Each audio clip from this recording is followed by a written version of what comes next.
had a friend tell me a story about her mom a while back, and her mom had grown up without the ability to hear, and she had had a hearing aid for a long time, but really that didn't help her hear any better, and so she mainly learned how to have a conversation, how to speak with people by reading their lips, until one day she got a cochlear implant.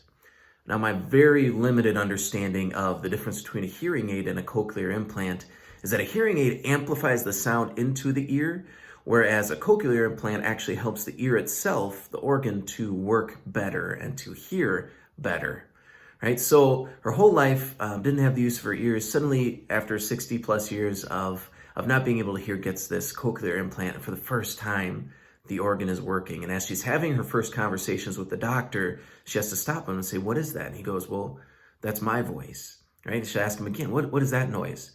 "Well, that's your voice," right? This reality that the whole time, she was receiving this input through her ear, which was working, but she had not yet learned how to hear, right? She was still reading lips. She still hadn't learned how to conversate, right? How to communicate in the correct way, using the correct muscles. So many times I think this is our experience in prayer too. I mean, how many times do we throw up a prayer and just say, "Jesus, I love you. Don't you love me too?" And we're just waiting for that response, right? But we're entering into this conversation in the wrong way, not using the right muscles, not approaching in the right way. Because the reality is that God has already spoken his love to us.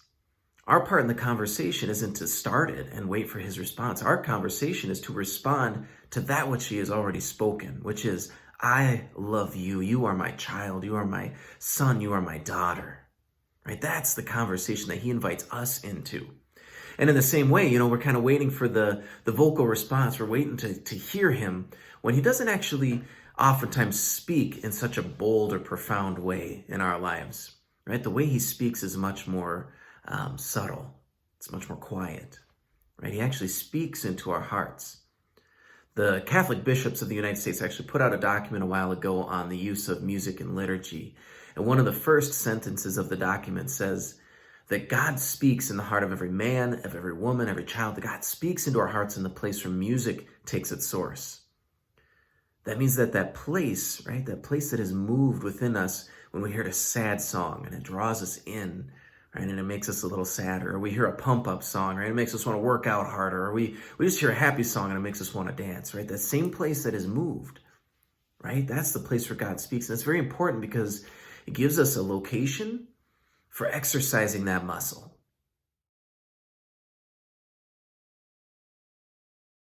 How do we exercise the heart, right? And I want us to think about it in terms of discernment. Discernment is kind of a 3-step process in its most elemental, again, basic, simple format, right? There's this first step, which is to have an awareness, right?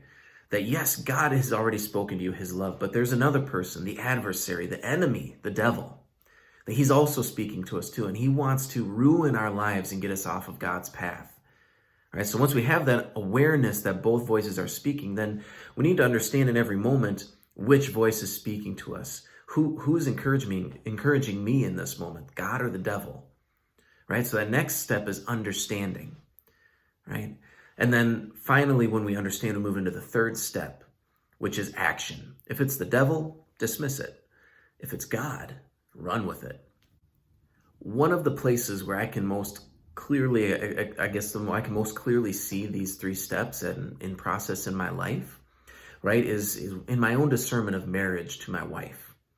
So shortly after I had proposed to my wife, I had this brief time where for the first time I truly wrestled with whether or not I was actually called to be a priest. I had really discerned well that I was called to marriage and specifically to my wife. I loved her. I desired to marry her. But for the first time, I thought, maybe I should be a priest. What if God's calling me to be a priest? But the more I dove into that feeling, the more I tried to dig under that, the more I noticed that the reason why I was thinking that was because I was afraid of disappointing God, right? The voice of fear. And that was the voice that was speaking to me in those moments. Well, who speaks in fear? The devil, right? The devil speaks in fear. He speaks in isolation, right? He speaks in anxiety. The voice of God, that's peace. It's joy. It's hope, right? That's the voice we want to follow. So once I knew it was the voice of fear, I could dismiss it. And I could say yes to the voice of peace, the voice of hope, the voice of joy, right? That was God calling me to marriage. And thank God I did. Now I've got, my home and my family. I've got these two beautiful kids, and I've got my wife who makes my life so much more rich and full than I ever thought it could be. So we're really going to focus on discernment, right? Hearing this voice of God in our lives, listening to that voice in our hearts, and responding to God's call with action, with commitment, right? And the way we're going to do that is really simple. Again, it's really practical.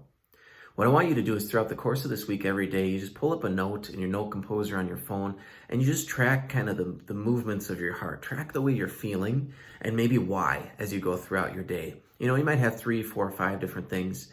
But then at the end of the day, this is where we're going to take it to prayer. We're going to pray the examine.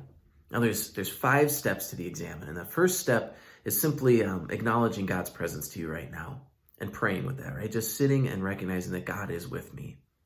The second step is to respond to that presence of God with gratitude, right? If we're truly humble in our prayer before God, we will be grateful for all the gifts he has given us. The third step of the examine is to invite the Holy Spirit to give us God's insight, to review our day with that guidance, right? Because we want to look at our day through God's lens, not through our own lens. And so inviting in the Spirit might actually provoke some thoughts or feelings that we hadn't been considering ourselves. Now, the fourth step of the examine, is to actually express sorrow for the times that we failed. Because if we're reviewing our day, we're going to see times where we loved well, right? We responded to God's love well, and we're going to see moments where we didn't respond well to God's love. And so we want to express sorrow for those. We want to, apologize those. But then we don't want to stay stuck there, because that's step 5, is to accept the grace of God, to beg the grace of God, but then to accept the grace of God to move into a new day with God's love, right? But with commitments. If there are big ways that we sinned or we failed, we want to make adjustments to how we're living, right? And then we want to make those adjustments. We want to live those out the next day. So that's the plan for this week, and I hope you dive in. I hope you enjoyed this video. We'll be back next week with another one. God bless you. Bye.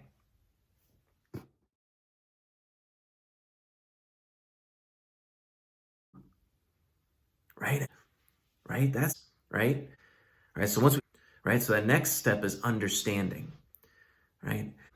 Right is right, the voice, right? Right? Right? Right? That was God. Right? So we want to makes us want to dance, right?